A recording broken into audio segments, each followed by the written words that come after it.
Hello everyone and welcome to Mahou City, based on an old NES game called Battle City.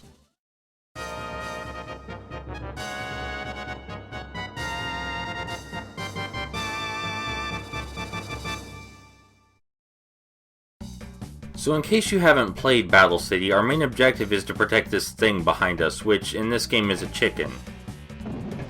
Only enemy shots can damage the barrier around it, and if they shoot the chicken itself, then it's game over.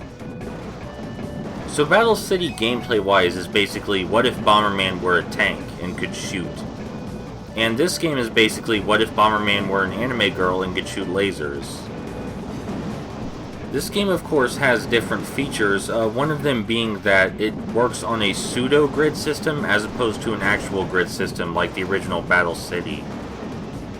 This means it's much easier to avoid enemy shots, and it also allows for shots to be more hectically aimed. A full 360 degree of motion means that it's a lot easier to shoot your enemies, basically. We can also destroy enemy shots with our own shot and gain a variety of power-ups, as you're seeing here. You may have noticed that the enemy AI is not particularly smart, and that's because the main challenge here is the fact that the enemies shoot constantly and randomly, just all over the place. That's also where the difficulty came from in the original Battle City. It seems to be a common thing in Japanese game design that more enemies equals dumber AI, which isn't a bad thing, it's just done for game design balancing purposes mostly. You might think that because of this, it would actually be pretty hard to die, but no, that is not the case. Starting around stage 3, the game actually becomes kind of really difficult. This is mostly thanks to the level design, which relies heavily on breakable walls, which are these barrels you're seeing right here. And after all the walls are broken, the only walls left to break are the ones around your chicken. Thankfully, the game is very upfront about letting you know when your chicken is in danger, and a giant warning flashes across the screen. It is actually much easier to say these things with a straight face than you might imagine.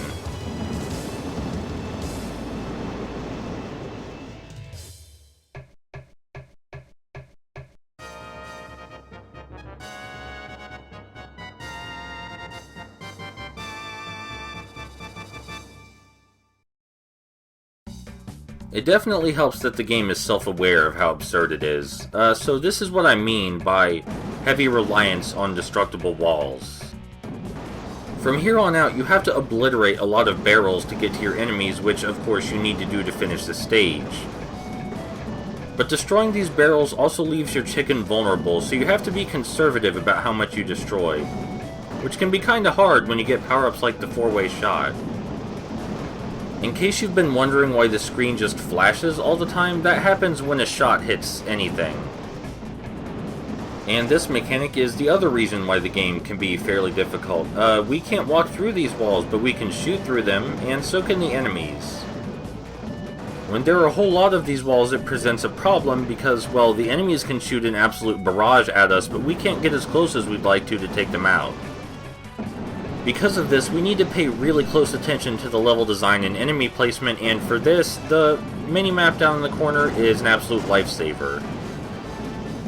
As you can clearly see, fighting the enemies in close range is not really much of an issue, but when they can shoot at us in large numbers from somewhere we can't reach, well, that is a problem. It becomes particularly hectic when we have to throw ourselves in the way of bullets to protect our chicken from said barrage. So yeah, the main idea behind the design is that the sheer number of enemies firing so rapidly means we have to pay more attention than you'd think we would. For a single button game like this, which kind of seems mindless at a first glance. But if you play it like that, well, you're screwed. It's just kind of a neat little study into the fact that even something that works on a single button can have depth if you design it properly. And on that note, I think we're about done with Mahou City. Thank you all for watching, and I really appreciate your time. I'll see you soon.